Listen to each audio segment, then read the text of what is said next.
Bienvenidos a Alimentos y Regiones. Desde aquí, desde el programa, tenemos una obsesión por la integración regional y trabajamos desde nuestro lugar en ello, tratando de acercar ideas, opiniones y actitudes del amplio campo que eso abarca.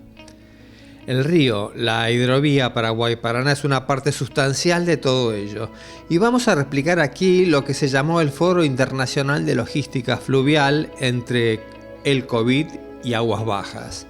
Este fue organizado por el CADEX, la Cámara de Exportadores de Bolivia, y el anfitrión fue su presidente, Osvaldo Barriga.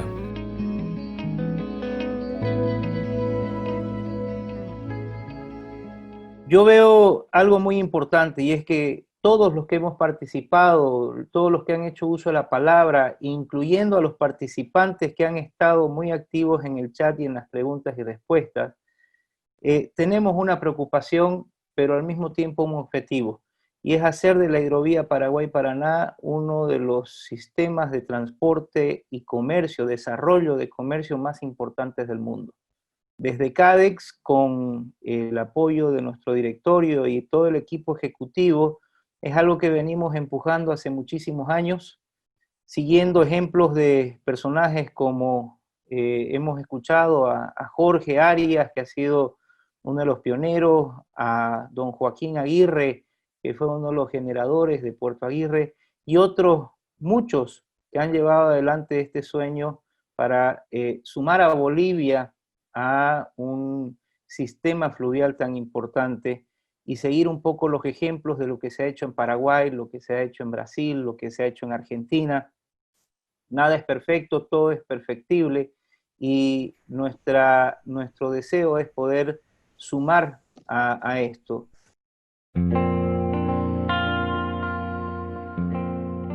Tener a Bolivia aportando activamente al desarrollo de la región a partir de la hidrovía es un estímulo para quienes desde los distintos países trabajan para tener una mayor competitividad en sus producciones tan voluminosas y alejadas de los grandes centros de consumo del mundo.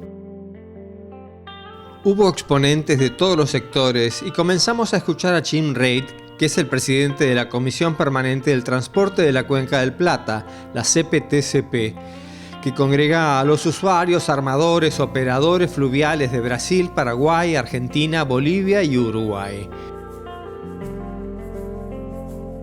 Jim hizo varias reflexiones que expresan las demandas y desafíos en la hidrovía, como por ejemplo el tamaño de los convoyes, que sea única y homogénea en la conformación de los convoyes de barcazas de 290 por 65 en todo el curso desde Nueva Palmira hasta Corumbá en el Mato Grosso do Sul. Para ello han contratado estudios específicos. Destacan déficits existentes en la integración, como es el caso de las aduanas de Bolivia y Brasil, con una participación activa y dinámica del Ministerio de Agricultura y Abastecimiento, considerando el incremento de las áreas de cultivo. En Argentina, los deficientes procedimientos de la aduana y la prefectura naval, con trámites que hacen dificultoso el tráfico de la mercadería. Otro déficit es el tema de la capacitación homogénea entre los países, ratificando de manera terminante la colaboración frente al combate contra el narcotráfico.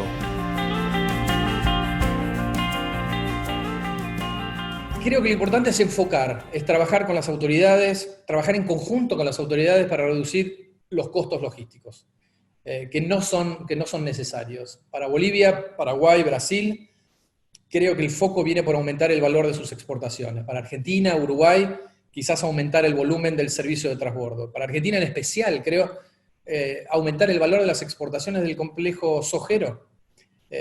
Para la industria en Argentina, para siderar, por ejemplo, también es muy importante reducir costo del mineral importado.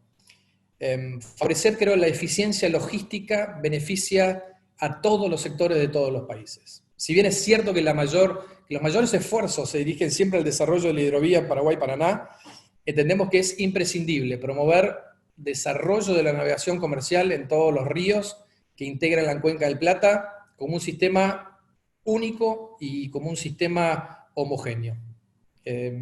Gracias, nada más.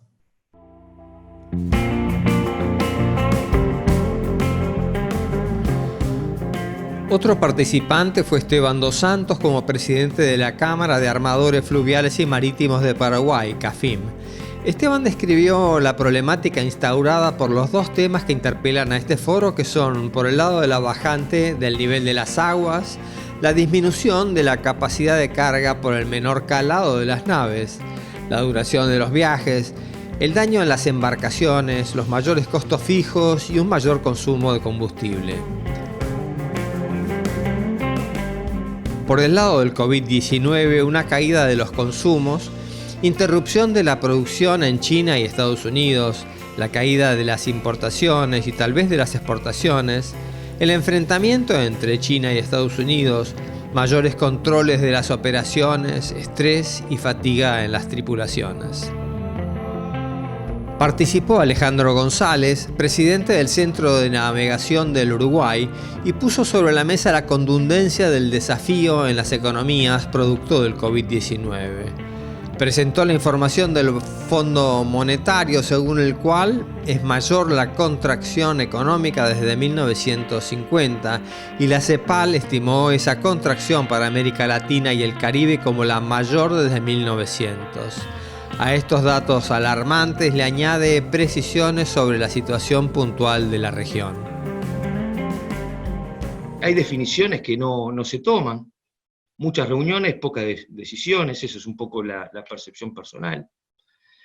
El tema, no podemos combatir contra la situación climática y los ciclos climáticos, por supuesto que no, pero de alguna forma podemos prevenirlos, tanto como podamos o sepamos, pero no encontrarnos permanentemente con situaciones de bajantes, de varaduras, cosa que no le ha pasado a Uruguay, por ejemplo, pero que de alguna forma no nos permite tener una hidrovía navegable los 365 días del año, las 24 horas, por falta de señalización, por planes de profundización correctos, por planes de mantenimiento.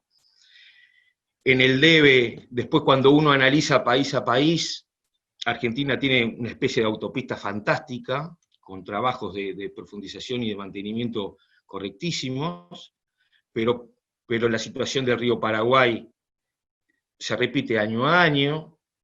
Bolivia, si se larga o no se larga la hidrovía, o si se sigue yendo por Arica. Brasil, si empuja o no la situación de movilizar toda esa fenomenal producción que tiene a través de los ríos, del sistema, o no, o si sigue yendo hacia el Atlántico con todos los problemas logísticos que eso lleva, y los extracostos y las demoras. Entonces todo esto nos pone en una especie de escenario donde hay algunas variables que son nuevas y hay algunas otras que son demasiado viejas.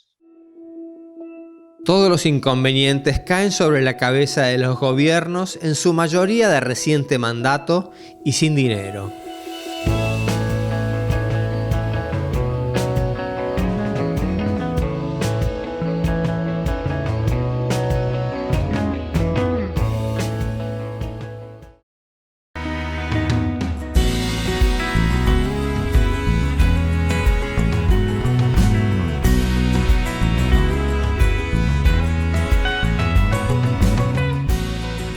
El foro fue presentando voces como la de Jorge Arias Lascano, presidente del complejo portuario de Puerto Jennifer en Santa Cruz, Bolivia. Y él identifica el problema de Bolivia no por sus costos de producción o falta de tecnología, sino por un enorme déficit de infraestructura y la necesidad de un plan de logística integrado. La ubicación y topografía muestra que la hidrovía es para todo el oeste de Bolivia la opción más competitiva y con muy grandes perspectivas de crecimiento tanto en el sector agropecuario, minero, cemento y otros como los biocombustibles y el sector maderero.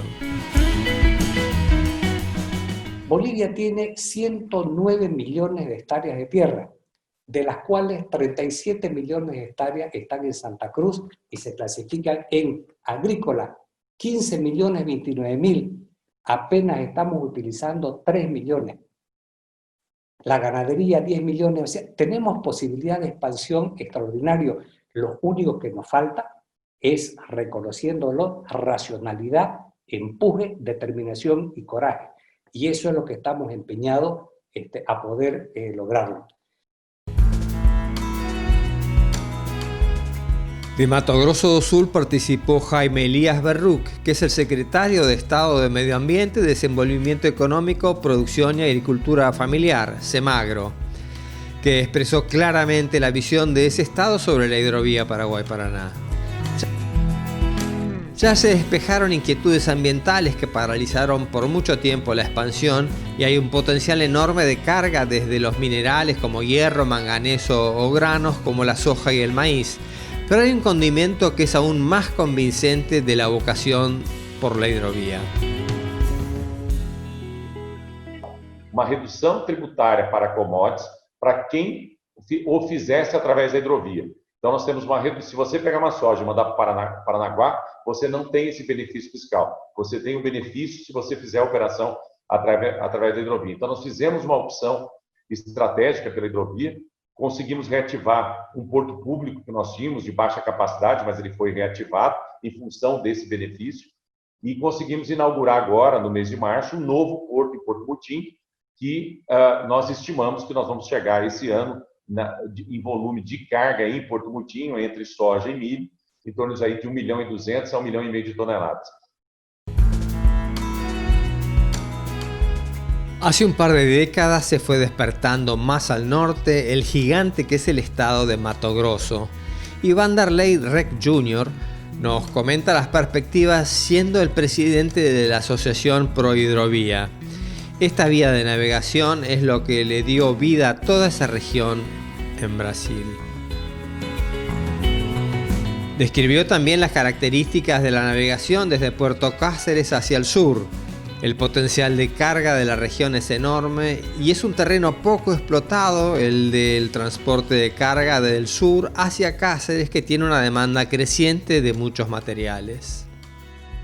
Presentó una larga lista de bienes exportables y el volumen de producción, considerando el radio de 200 kilómetros de Puerto Cáceres, es de 3.800.000 toneladas.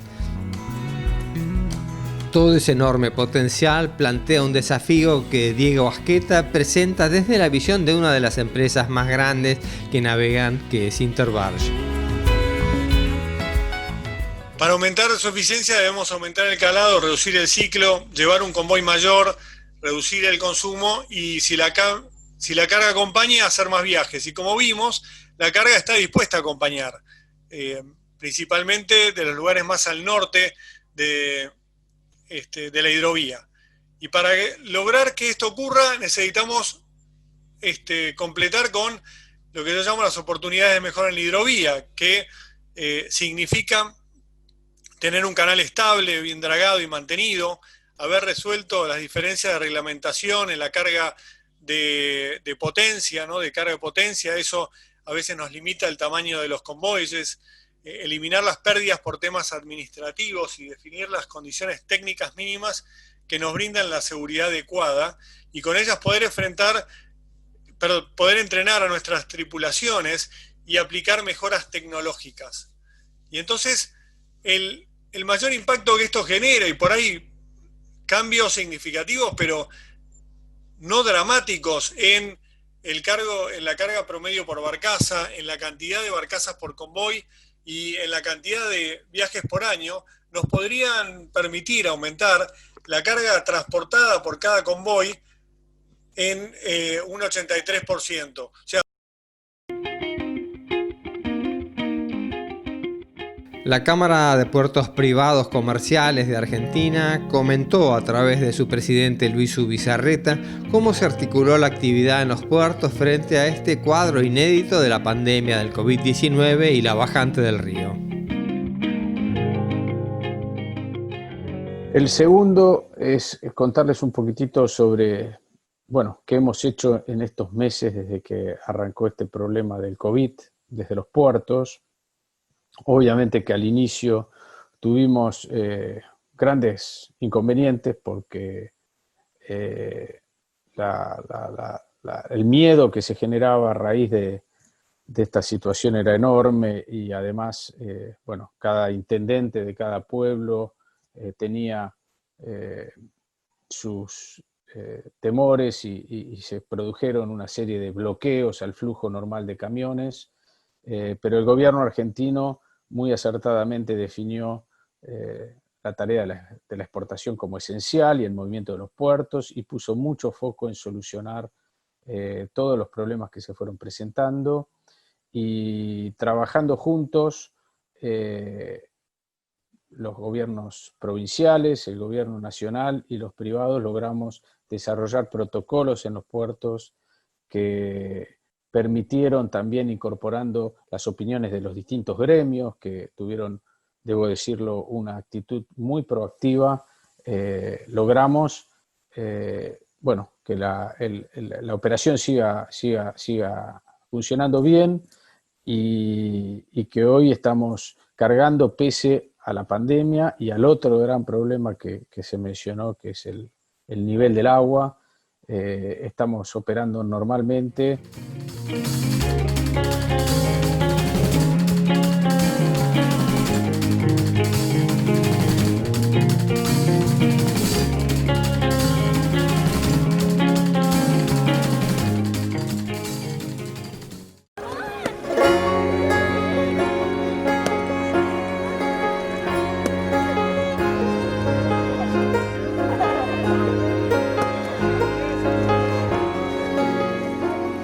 Las empresas son las que exponen y arriesgan los capitales generando riqueza. Por eso muchas veces el sector privado se cuestiona sobre cuánto es escuchado y valorado.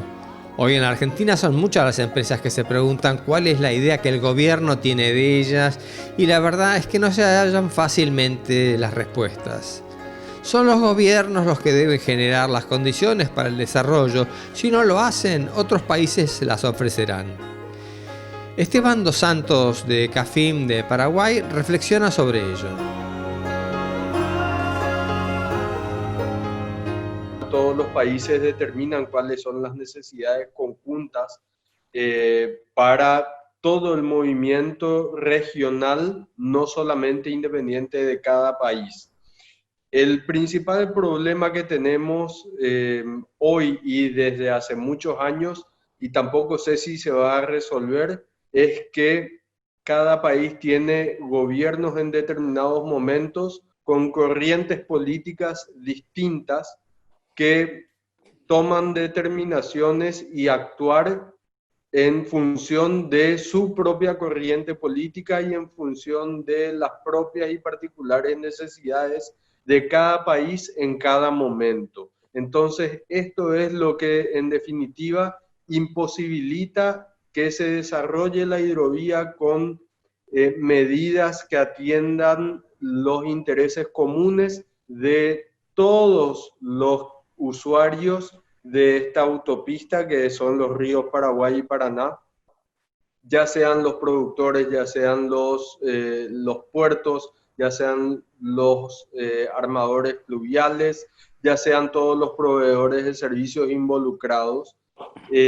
Entonces, para que esto pueda ocurrir, hay que despolitizar el manejo de los ríos y hacer que esto sea determinado a nivel técnico exclusivamente.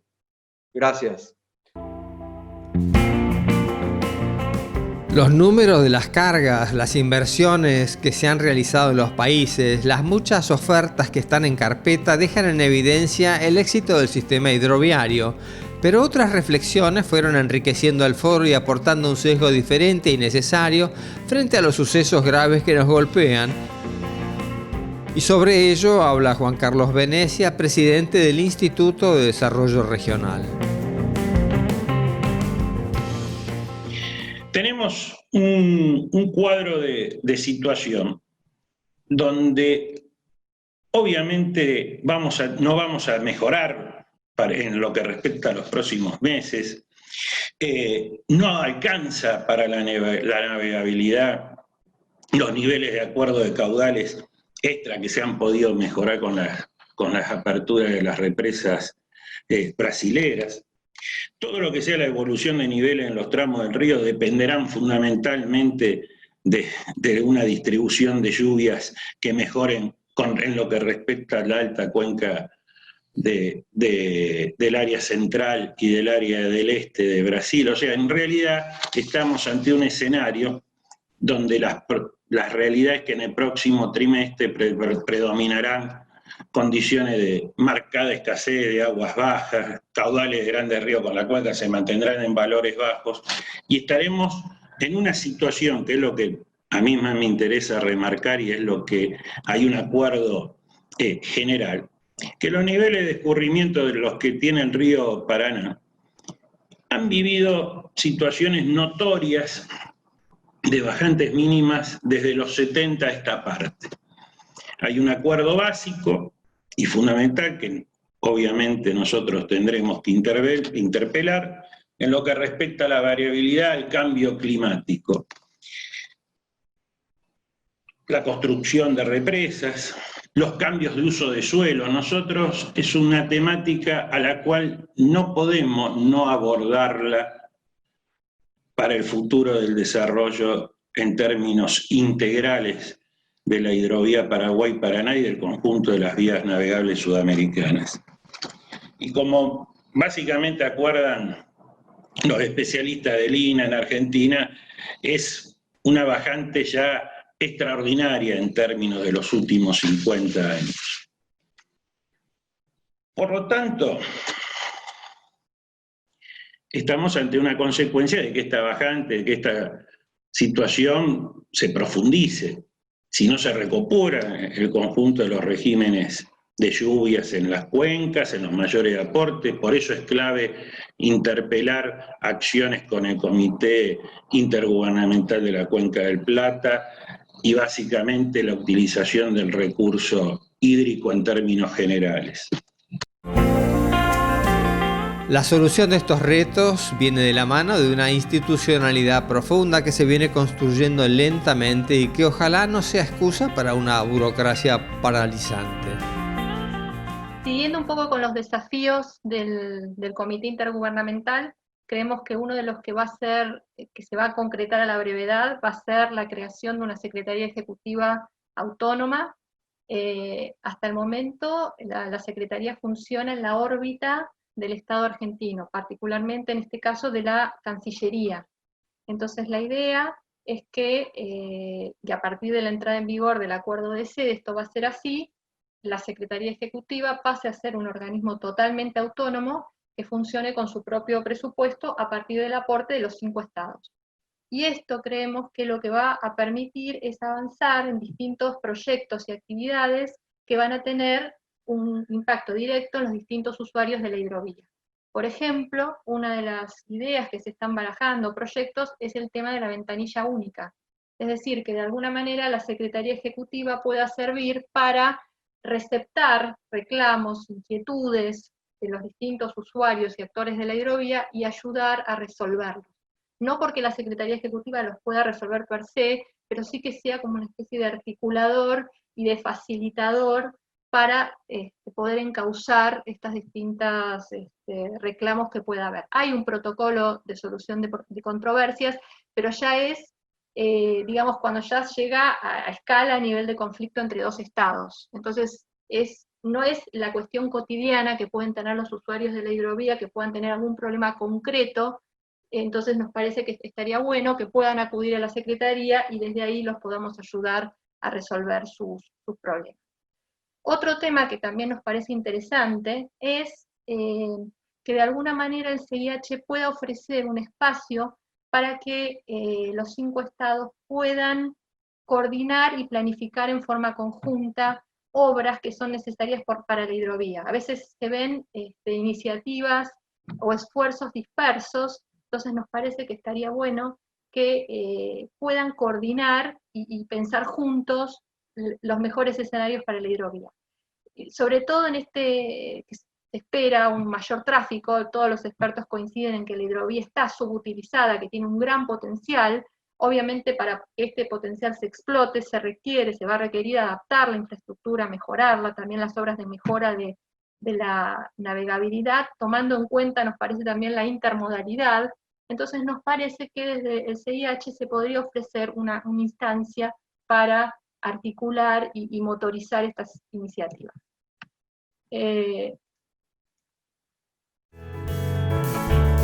Más diálogo y gobiernos ágiles y proactivos con un empresariado con responsabilidad social y ambiental irán allanando este camino que hoy se presenta lleno de interrogantes, pero que el mundo en sus diversas épocas y en circunstancias diferentes siempre ha sabido sortear.